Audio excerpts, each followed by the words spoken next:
네, 소검사에 대해서 좀 한 번 더 정리를 해보죠.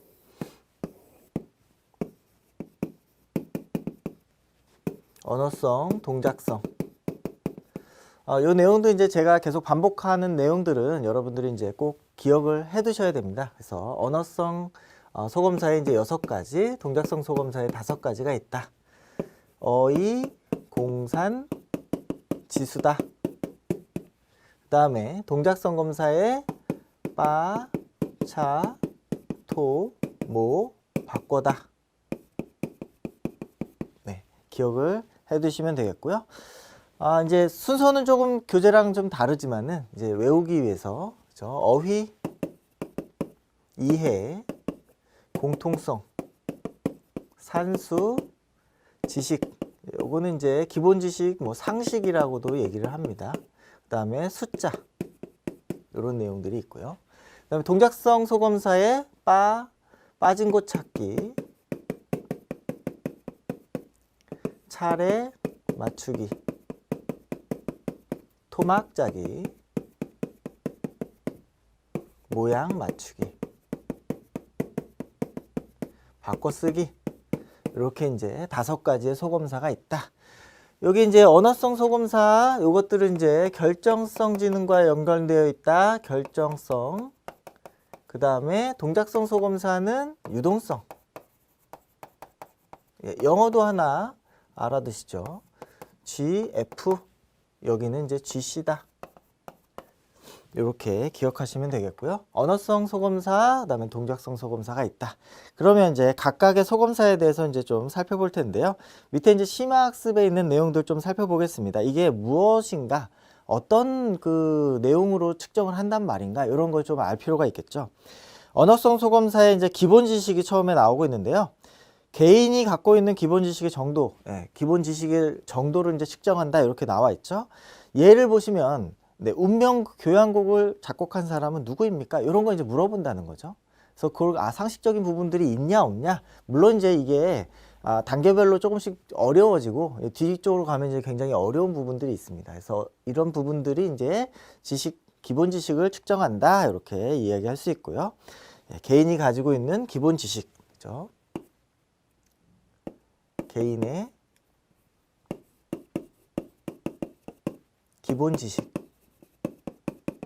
네, 상식을 측정한다. 상식을 측정하는 것이죠.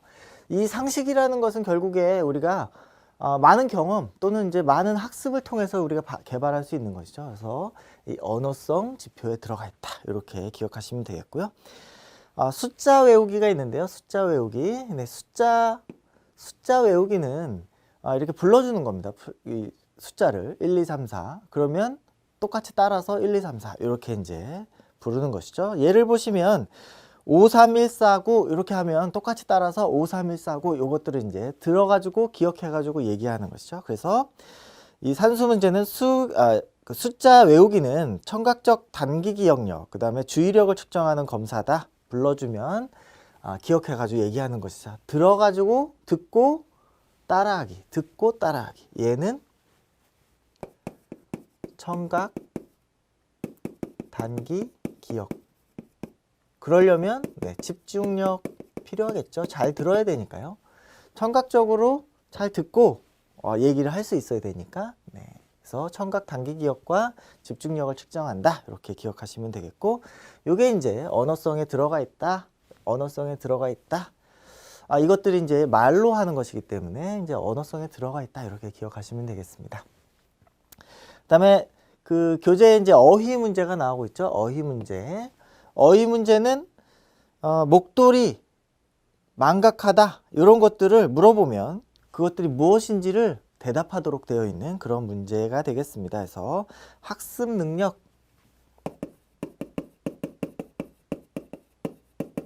일반적 개념, 개념을 물어보는 내용이 되겠죠. 그래서 어휘에 대한 내용. 그리고 산수 문제가 나오는데요. 산수 문제는 이제 그 내용들을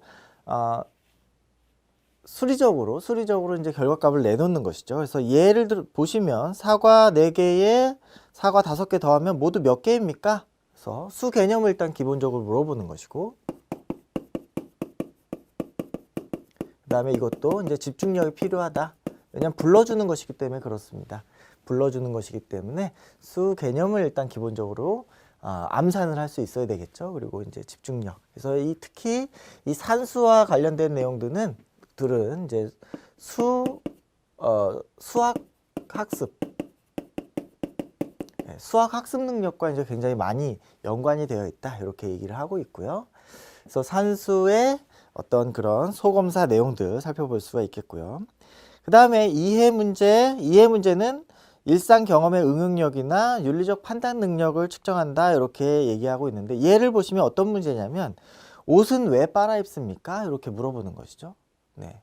왜 빨아입습니까? 그러면 일상생활 속에서 어떤 문제 그 내용들 문제 해결들에 대한 이해를 하고 있는지 어떤 도덕적 윤리적 판단이 가능한지 이런 내용들을 물어보게 되겠습니다. 그래서 일상생활의 응용력, 그 다음에 도덕적 이해, 도덕적인 이해 능력 이런 것들을 이제 이야기합니다. 이 이해는 이 어휘와는 다르게 이 어휘는 어떤 그 단편적인 개념들을 이야기한다면 이제 이해는 여건 사회적인 개념들을 이해하는 것. 이것이 이제 이해 소검사 문제에 해당하는 것이다. 이렇게 이해하시면 되겠고요. 그다음에 공통성 문제가 있죠. 공통성 문제. 이 공통성 문제라고 하는 것은 이제 뭐 붕어와 명태의 공통점 이렇게 물어보는 것이죠. 이 얘기는 결국에 그 상위 개념을 이해하는가. 예를 들어서 메뚜기와 잠자리는 무엇인가 하면 이것이 곤충이다 라고 하는 어떤 상위 개념들을 이해할 수 있는가. 그래서 유목화 또는 상위 개념, 이 상위 개념을 이해해야지만 유목화 이렇게 분류할 수가 있는 것이죠. 이렇게 뭐 공룡은 공룡대로 아니면 물고기는 물고기대로 이런 식으로 이제 분류할 수가 있는데 이런 내용들을 이제 물어보게 되겠다라고 하는 것입니다. 여러분들이 이제 여기 보시면 이 각각의 내용들이 비슷비슷하면서도 다르다라고 하는 것을 좀 이해하시겠죠. 그래서 각 이 소검사들이 실질적인 그 검사들을 측정하면서 이 단편적인 개념들만 뿐만이 아니라 이것들 전체적인 지능으로 통합적으로 이해할 수 있다. 그래서 이 어휘 능력, 뭐 이해력 뭐 이런 것들이 이 소검사들이 각각 측정하고 있는 것이 약간씩 다르다. 비슷한 부분도 있고 공통되는 부분도 있지만 약간씩 다르다. 이것들이 이제 언어성 소검사에 묶여 있다라고 얘기 드릴 수가 있겠고요. 동적성 소검사들을 좀 살펴볼 텐데요. 동적성 소검사 첫 번째 빠진 곳 찾기가 나오고 있는데요. 빠진 곳 찾기 예를 보시면 이제 이 그림 카드를 제시하는데요. 이 빠진 곳 찾기에서 꼬리 부분이 없는 그 돼지 그림을 보여주고 어디가 이제 빠졌는지 빠진 곳을 찾게 하는 것이죠. 그래서 사물의 본질적인 부분과 비본질 부분을 구별하는 능력, 시각적 예민성 이런 것들 측정한다. 이렇게 이야기하고 있고요. 그림을 보기 때문에 시각 예민성, 시각적인 능력이죠. 그리고 사물의 본질과 비본질을 구별한다. 돼지의 꼬리가 있는지 없는지 이것들을 이제 구별하는 것이다. 이렇게 정리하시면 되겠습니다. 그 다음에 이제 나오고 있는 내용이 이제 차례 맞추기인데요.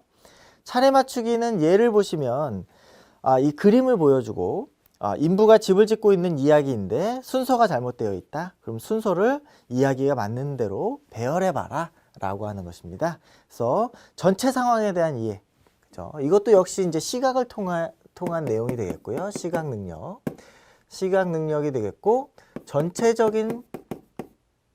상황 이해, 전체 상황에 대한 이해가 필요하겠다.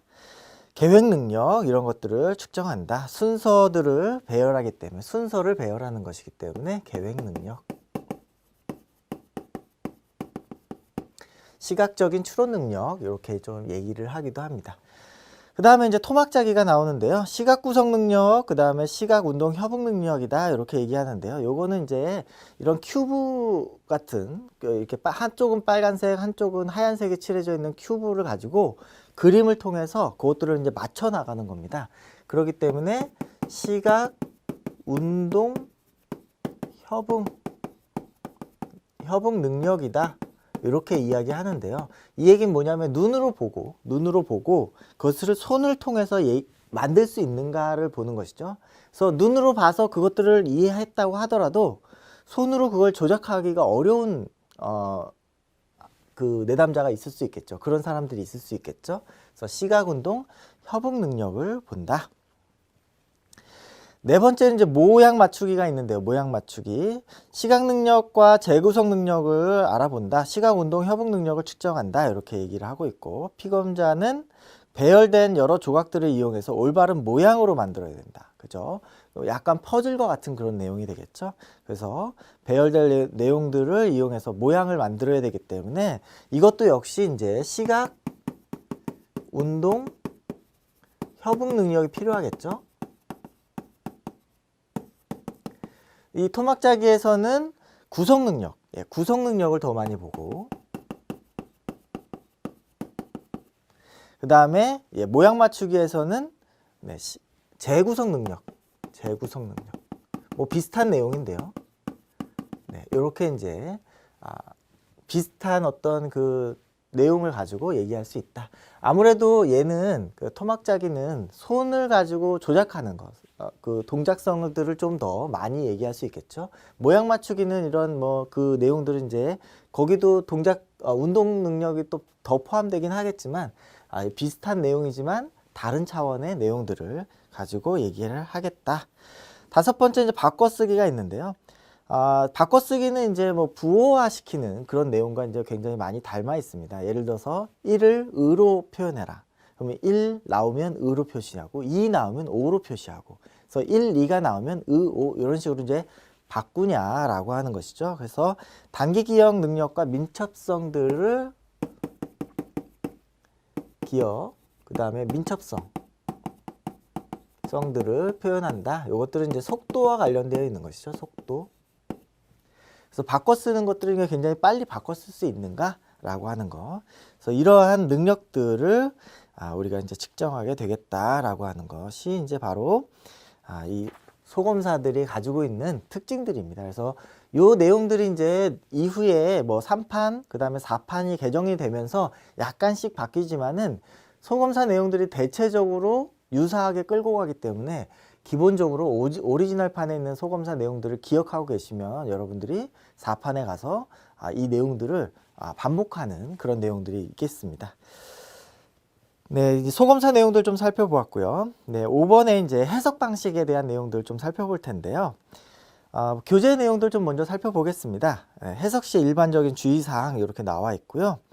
지능검사 시행 과정에서 관찰되는 개인의 행동 특징, 반응 내용은 인지적 발달과 성숙에 중요한 결정 요인으로 작용할 뿐만 아니라 인지적, 성격적 평가에 있어서도 중요한 자료를 제공해 줄 수가 있다. 이렇게 얘기를 하고 있고, 지능검사는 이제 개인이 과거에 학습한 내용을 측정하고 있어서 임상관은 지능검사를 통해서 과거에 학습한 그 성취를 평가할 수가 있고, 그리고 현실적인 문제에 대한 해답을 제공해 주는 것이 이제 바람직하다. 이런 내용입니다. 그래서 교재에 있는 내용들을 한번 읽어보시면 이제 일반적인 주의사항들을 알 수가 있는데, 가장 이제 큰 특징들은 뭐냐면 이 내용들이 이제 과거의 어떤 그런 능력치들을 얼마나 성취했는가라는 평가도 중요하지만은 그것들을 통해서 이제 미래에 어떤 식으로 이 사람들의 강점이 있고 약점들을 보완할 것인가, 이런 데 이제 조금 더 초점을 맞추는 것이 중요하다. 이런 내용이 되겠습니다.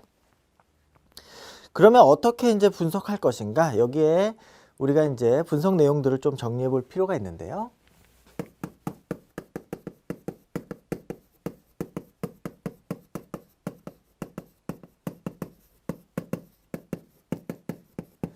이 웩슬러 지능검사에서 제공하고 있는 점수가 이제 전체 지능 지수, 전체 지능,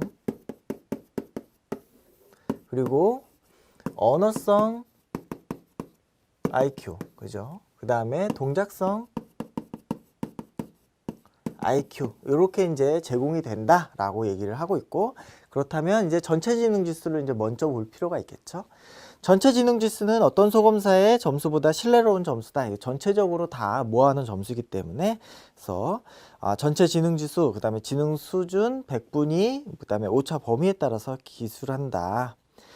유의할 점은 이러한 지능 지수가 과거력, 그 다음에 특히 이제 지적인 성취 수준과 어느 정도 일치하는지 불일치하는지를 검토해야 된다. 이것은 이제 결국에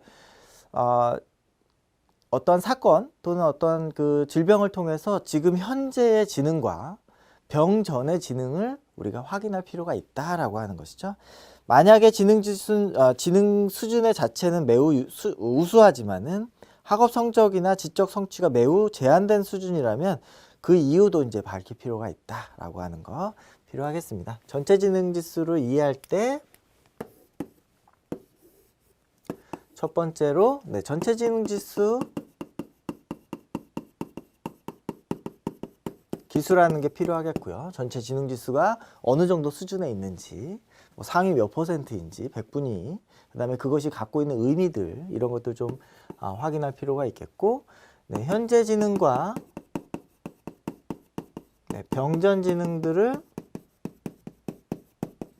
확인할 필요가 있겠다. 병 전의 지능과 현재 지능이 어떤 차이를 갖고 있는가 라고 하는 거. 병 전에는 IQ가 굉장히 높았는데, 지능이 전체적으로 높았는데 지금은 이제 떨어졌다. 그러면 어떤 이 병의 영향력들을 우리가 확인할 수 있겠죠. 세 번째로 이 지능 지수와 결과와 지수와 현재의 증상과의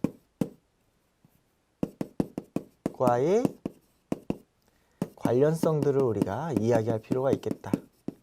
지능 지수는 굉장히 높은데 학업 수준은 굉장히 떨어진다 라고 하면 그것들은 어떤 관련성을 갖는가, 이 지금 지능 지수가 현재 증상과 어떤 연관성을 갖는가, 인과성을 갖는가, 이런 것들은 이제 얘기해 줄 필요가 있다 라고 하는 거 정리하시면 되겠고요. 그 다음에 이제 언어성 지능과 동작성 지능을 비교하는 것이 이제 중요하다, 이렇게 얘기를 하고 있습니다. 그래서 언어성 지능과 동작성 지능이 차이를 갖는 것, 이것이 어떠한 의미를, 어떠한 깊은 수준의 의미를 갖고 있는가를 이제 이 검사하는 사람들이 알고 있어야 되겠죠. 그래서 언어성 지능과 동작성 지능의 차이가 유의한 수준인가를 밝혀야 되고, 유의한 수준이라면 어떠한 장애와 관련되어 있는가, 뭐 뇌손상인지 또는 성격적인 문제인지 이런 것들을 우리가 확인할 필요가 있겠다. 그래서 언어성 지능과 동작성 지능 이런 내용들을 이제 차이에 따라서 우리가 해석할 수 있겠다라고 하는 것이죠. 그래서 전체 지능 지수를 우리가 한번 먼저 이제 살펴보고, 그 다음에 언어성 지능과 동작성 지능의 차이를 우리가 살펴본다. 차이를 살펴본다라고 하는 거. 그래서 언어성 지능과 동작성 지능이 유사하다라고 하면 우리가 어떻게 해석할 수 있는가? 언어성 과제와 동작성 과제를 다루는 능력이 대체로 유사하다. 언어성 지능의 발달과 동작성 지능의 발달 경험이 유사하다. 이렇게 볼 수 있겠죠. 그리고 문제 해결을 위해 언어적 능력을 이용해서 언어적 문제를 처리하는 것뿐만이 아니라 운동 기능을 요하는 어떤 과제에도 동등한 능력을 발휘할 수 있다. 그래서 대체적으로 동등하다. 그죠? 어떤 그 발달 과정에, 지능의 발달 과정이 동등하다, 유사하다, 이렇게 얘기할 수 있겠죠. 그렇지만 중요한 것은 유사한 경우가 중요한 게 아니라 차이가 나는 경우가 중요하겠죠. 왜냐하면 이 차이가 나는 것은 결국에 어떤 병리적인 특성들을 우리가 시사하는 점이기 때문에 차이점들에 대해서 우리가 조금 더 살펴볼 필요가 있겠습니다. 우리가 이 차이들을 조금 얘기해 볼 필요가 있는데요. 여기 이제 소제목을 좀 달아서 얘기를 해보겠습니다. 언어성 IQ, 동작성 IQ 차이. 우리가 언어성 IQ, VIQ라고 하겠습니다. VIQ가 동작성 IQ, PIQ라고 하죠. PIQ보다 클 경우가 있겠죠. 클 경우. 그 다음에 반대로 VIQ가 PIQ보다 작은 경우, PIQ가 큰 경우, 동작성 지능이 큰 경우가 있겠죠.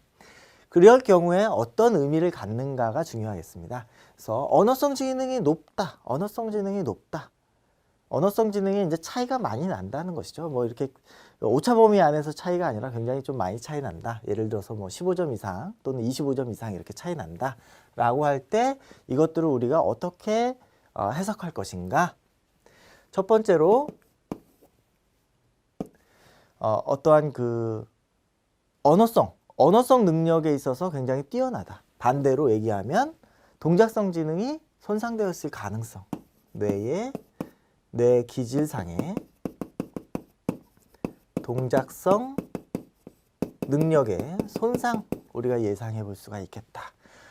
이 반대로 얘기하면 이것도 역시 마찬가지로 1번에 역시 마찬가지로 뇌 기질상 언어성 능력에 손상이 있을 가능성을 우리가 얘기해 볼 수 있겠죠. 그래서 우리가 이제 그 언어성 지능이 특이하게 높아진다기보다는 이제 동작성 능력에 이제 손상이 있을 가능성도 우리가 이야기해 볼 수가 있겠다. 그런데 이제 이런 뇌 기질적인 문제가 아니라면 왜 이렇게 언어성이 높아지고 동작성이 낮아지는가? 동작성이 왜 이렇게 낮아질까? 그죠? 왜 이렇게 동작성이 낮아질까?